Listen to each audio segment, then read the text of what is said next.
Dr. Deepthi Sechan, Senior Consultant and Clinical Lead Transfusion Medicine at Dr. Rela Institute and Medical Center, Chennai.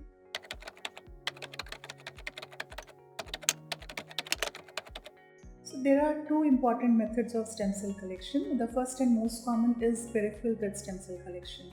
In this, the donor is given 4 to 5 days of GCSF injection, and when the donor comes for collection, the blood is drawn from one arm from the donor, and it passes through a machine which we call apheresis machine, and which separates the stem cells, and the remaining blood goes back to the donor from other arm.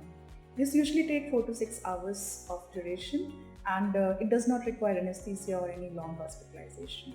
While the other method is bone marrow harvest, where the stem cells can be directly collected from bone marrow, especially from the pelvic bones, and it is done under general or spinal anesthesia and requires hospitalization.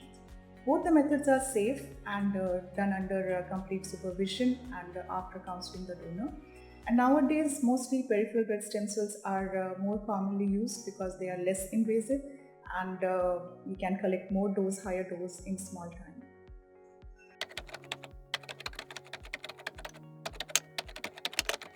So before a donor proceeds for stem cell donation, we ensure a thorough medical checkup and investigation, and not only to ensure that donor is healthy, but also to ensure that the collection is safe both for the donor as well as the patient.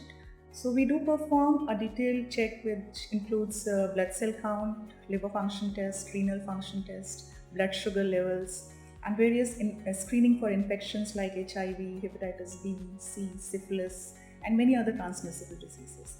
We also check for heart and lung health by doing ECG and X-ray.